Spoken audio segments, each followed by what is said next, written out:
Just a few words about Think SmartGrids.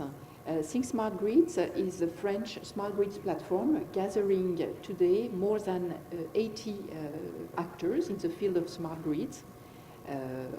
Our chairman is Philippe Montloubeau, that you just heard at the beginning of the session, and he's also CEO of Enedis, the main distribution system operator.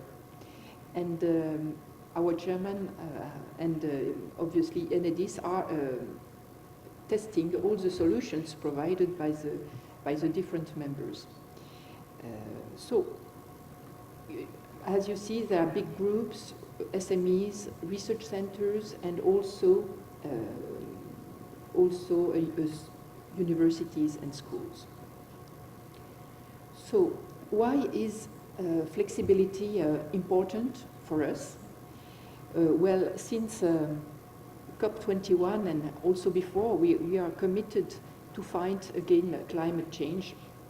In order to fight against climate change, the most important thing is to produce less CO2. And CO2, we can find it in the transportation, but also in the generation.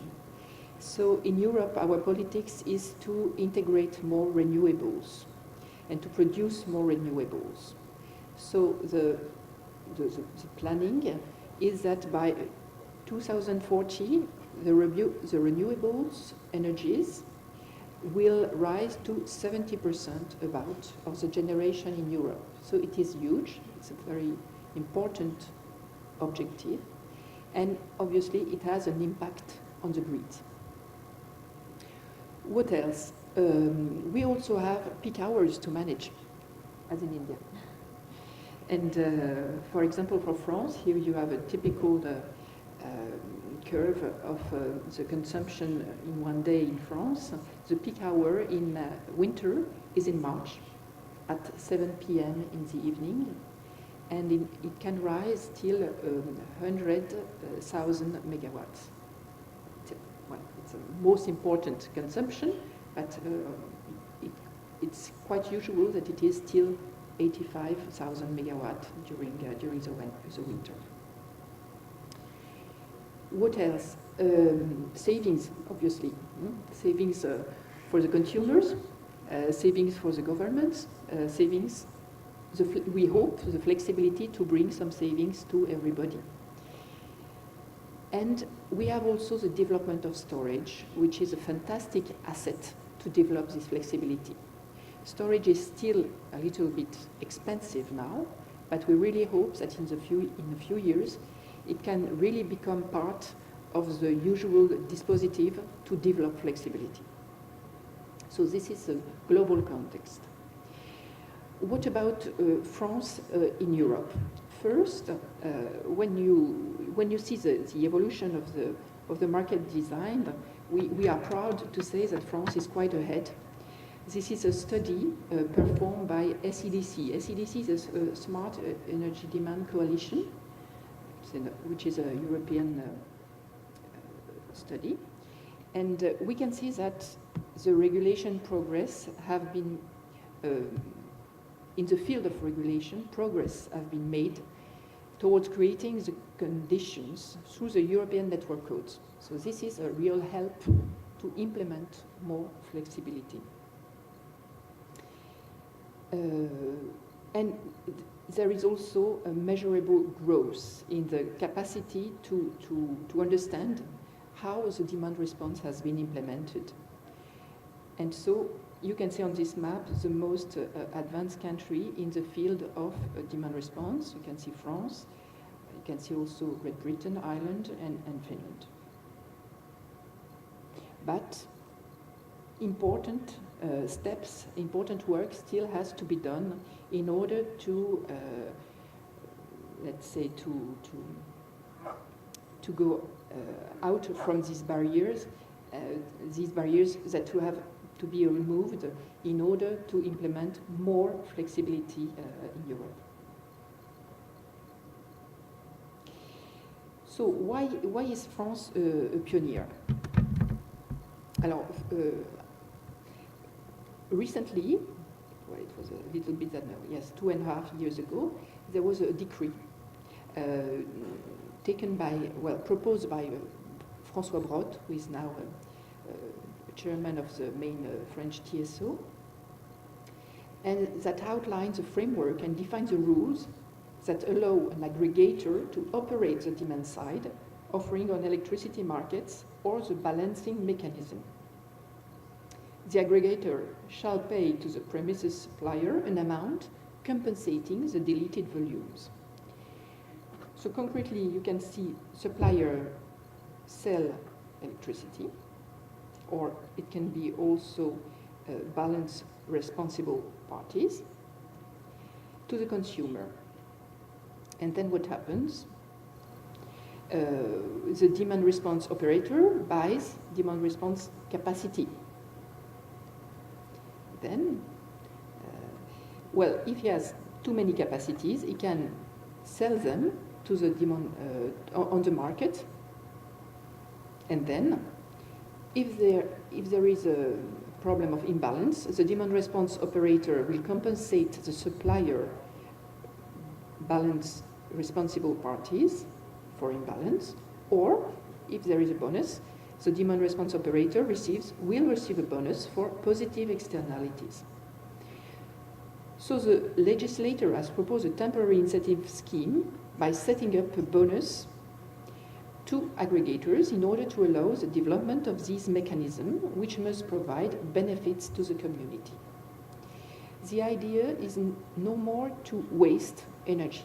If some energy is already generated, the idea is that it could benefit to other parties. So with this system, the market organizes the sharing of energy that are produced or are to be produced. So there is no waste. And let's say there is also a virtuous role of the market of electricity. What is, let's say, the flexibility value chain? Who are the main actors who are playing on this flexibility value chain?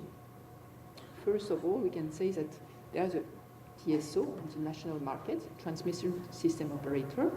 So in France, it is RTE, Réseau de Transport d'Électricité, who is responsible for the balance 7 days on 7, 24 hours a day.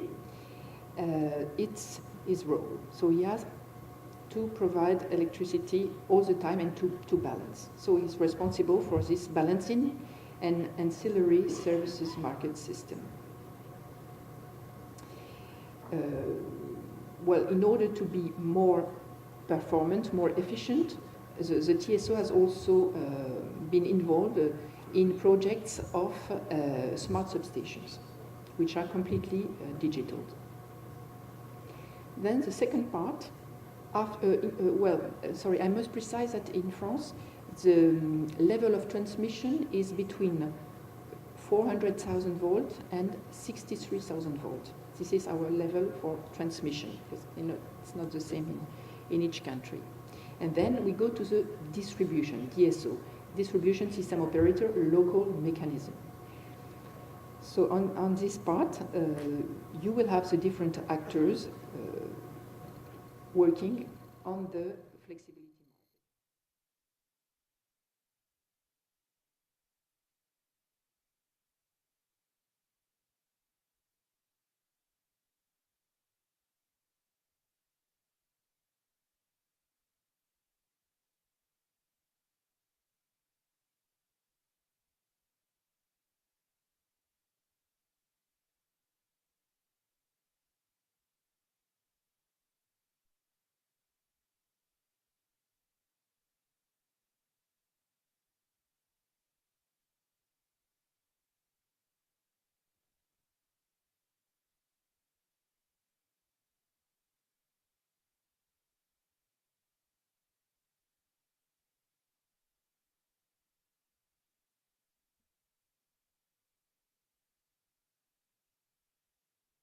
Interesting to have one smart meter to generate, obviously if you want to generate with, for example, with a solar rooftop, and also to monitor the consumption. So it will be an added value also on the market of flexibility. Then you have the market participants. And the market participants, the BRP or the demand response operator, you have aggregators.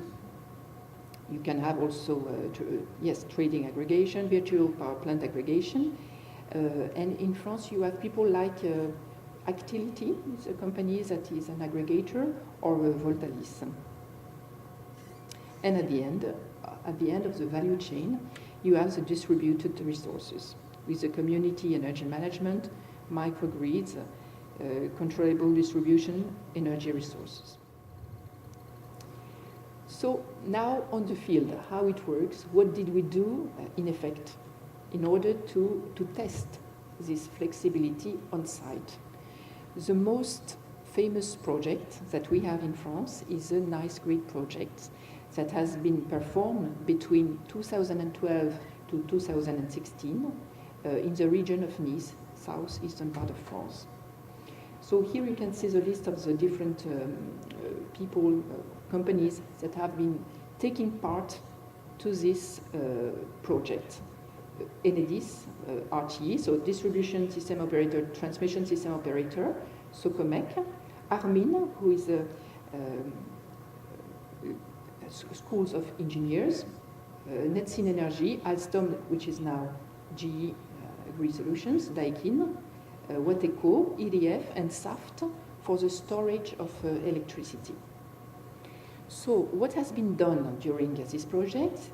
It is a contribution of a smart solar power district. So there have been some generation of photovoltaic power. There have been, all this has been connected to the smart meters of different consumers. So, and also to some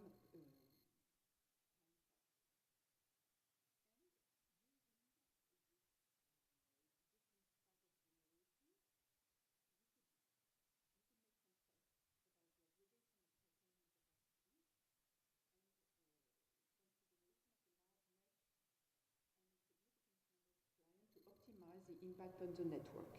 So in some way we have proved that it's possible to make flexibility with consumers on the field. It has worked. And we also have performed an islanding for a limited period, more or less 5 hours, with only photovoltaic generation and storage solution. So all the photovoltaic consumption has been stored on the batteries, and then we have cut all around the grid in order to see how it was working, and the consumers and the manufacturers didn't see anything, so they couldn't see that there was an islanding. It has been perfectly online with the other result when the grid was working. Other project is a green list project. So on this project that has been performed in the region of Grenoble, you can see here the different people and companies that have taken part to this project, Enedis, but also Schneider Electric, University of Grenoble, CEA, Atos, RTE, the local distribution system operator. So what has been done is that we have worked with 1,000 residential customers and 40 tertiary sites. And we have been also observing how individual curtailment capacities could work on a flexibility market. So innovative solutions for the low voltage network observability and control implemented have been observed. This was a very interesting experimentation because it has also empowered the consumer to understand what can be his role on the flexibility, what he can do knowing his consumption. So this is my last slide. Just to say that we have still to continue to work on this flexibility, especially on 3 topics: the community self-consumption, The flexibility market design, we have to continue it and to improve it, but I think that Manuel will give us some suggestion on the European level. And also, we have still to work on local flexibility markets experimentations. We hope that these topics will be implemented through 2 big industrial projects that are implemented now in 2 regions of France, in Bretagne, Pays de la Loire, on the western part of France, and in the south part of France. So we'll continue to test and to improve our commitment in flexibility. Thank you for your attention.